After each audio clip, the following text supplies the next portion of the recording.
Bonjour, je vais donc reprendre mon chapitre 2 qui est centré sur la compréhension des situations conflictuelles à partir de l'analyse stratégique des organisations. J'avais entamé la dernière fois la section 2, les postulats de l'analyse stratégique. J'avais illustré l'idée selon laquelle l'organisation est un construit. J'en arrive maintenant à mon 2.2, à savoir les 3 postulats de l'analyse stratégique. Alors, le premier postulat est le suivant. Les salariés, selon Crozier et Friedberg, les salariés n'acceptent jamais d'être traités comme des moyens au service de buts que les organisateurs fixent à l'entreprise. Les salariés, pour Crozier et Friedberg, échappent toujours à l'organisation formelle. Il y a toujours du jeu, il y a toujours des marges de manœuvre, des possibilités de faire un pas de côté. Dans l'organisation, chaque acteur, chaque salarié va avoir ses objectifs, ses buts propres, va élaborer une stratégie. Alors, ces objectifs, les objectifs des différents acteurs ne sont pas forcément antagonistes aux objectifs des organisateurs ou des dirigeants, même s'ils peuvent l'être, simplement, ils sont propres à chacun des acteurs. Chaque acteur va avoir ses propres objectifs.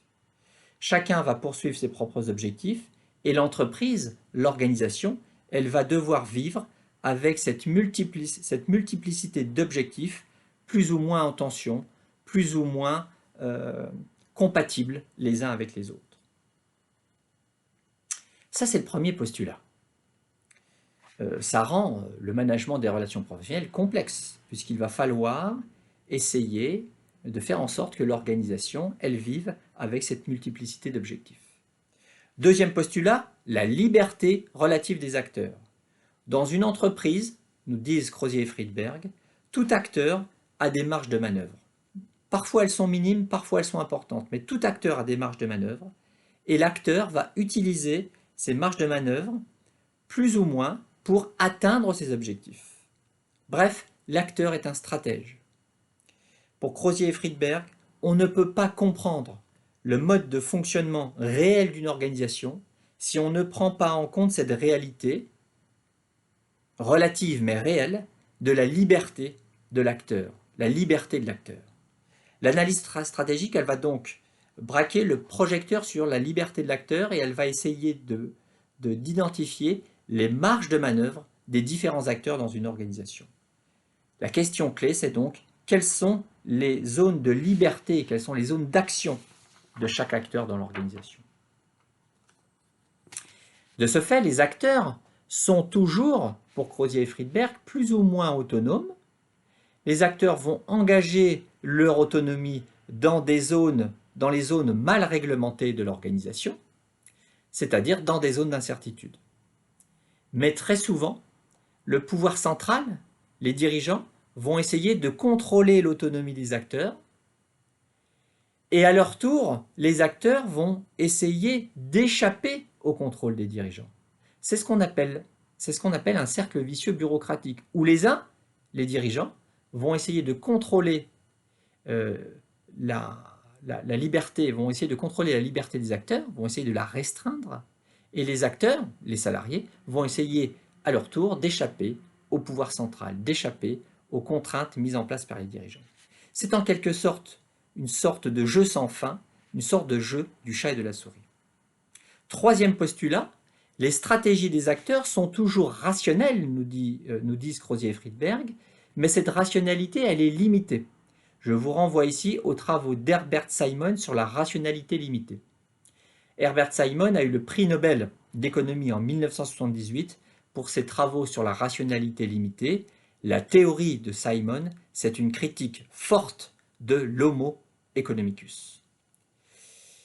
Qu'est-ce que ça signifie concrètement? Ça signifie que les acteurs dans une organisation n'ont jamais le loisir d'inventorier toutes les solutions possibles. Pourquoi? Eh bien parce que très souvent les acteurs manquent d'informations, ils n'ont pas toutes les informations à leur disposition pour prendre une décision qui serait optimale. Les acteurs manquent souvent de temps, donc ils ne peuvent pas aller chercher toutes les informations utiles à la prise de décision optimale, faute de temps. Et puis parfois, les acteurs n'ont tout simplement pas les compétences attendues.